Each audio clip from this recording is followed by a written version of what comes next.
Bonjour à tous, j'espère que vous allez bien. Aujourd'hui, je vous retrouve avec une nouvelle capsule qui cette fois-ci c'est une activité que je vous propose. Ce que je vais vous montrer aujourd'hui, ça s'appelle en anglais un stick bomb, puis en français on peut appeler ça une bombe de bâton ou un cobra. Le seul matériel qui va être requis, ça va être des petits bâtons de bois comme ça, et si vous voulez un tapis, ça peut vous aider à réaliser l'activité. Donc, on commence avec deux bâtons. J'en ai identifié un U et un D. Le U, c'est pour up et le D, c'est pour down. Donc, lui, il va être sur le dessus et lui, en dessous. C'est les bâtons qu'on a pour le départ.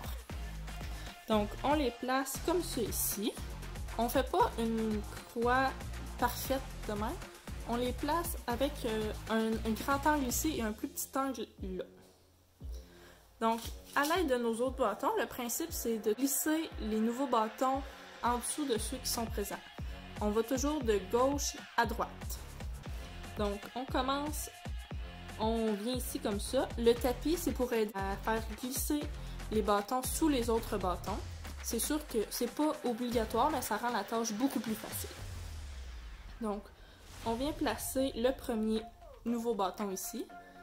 Et on tient les points de contact pour l'instant, les points où c'est que les bâtons se croisent. Prends un autre bâton, comme ceci. Ce que j'aime bien faire, c'est que là, le bâton D, c'est le plus important. C'est lui qui tient toute la structure. Donc, avec des petites pinces à papier comme ça, j'aime bien venir attacher, fixer les bâtons ensemble pour être sûr que ça bouge pas. Parce que si le bâton D, il s'enlève, tout le truc explose, puis il va falloir recommencer au début. Donc, on place les bâtons comme ça. Là, lui, ce bâton-là, je l'ai mis à gauche. Ce bâton-là, je l'ai mis à droite. Donc, lui, je retourne à gauche. Donc, je vais en dessous du premier bâton qui est croisé, puis par-dessus le deuxième qui est croisé. Donc là, vu que j'ai mis les petites pinces, j'ai plus besoin de tenir tous les points. Fait que je tiens juste où le nouveau bâton s'est mis. Ensuite, on continue comme ça.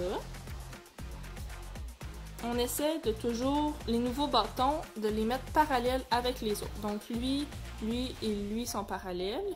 Lui et lui sont parallèles. Puis le nouveau que je vais venir mettre ici va être parallèle à lui et à lui. Si jamais vous voulez prendre une pause, le truc à faire, c'est de prendre un autre bâton et venir le glisser par-dessus le dernier qui a été mis, puis en dessous des deux autres. Donc on vient de la mettre ici. Et comme ça ici. Comme ça, vous pouvez même le soulever et le transporter. Et quand ça va être assez long, vous pouvez retourner au départ pour le faire exploser.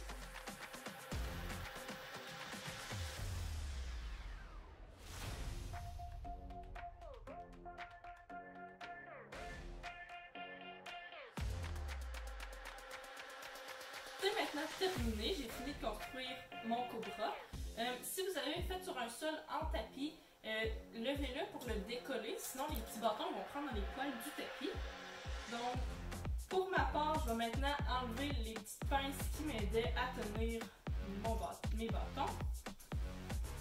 Et je vais retirer le premier bâton. Tenez-vous bien. Et voilà!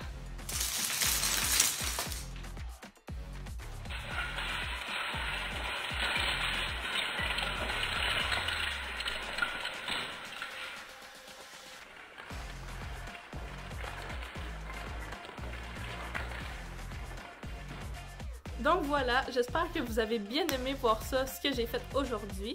Essayez-le à la maison, vous aussi. On verra si vous êtes capable d'en faire un très long.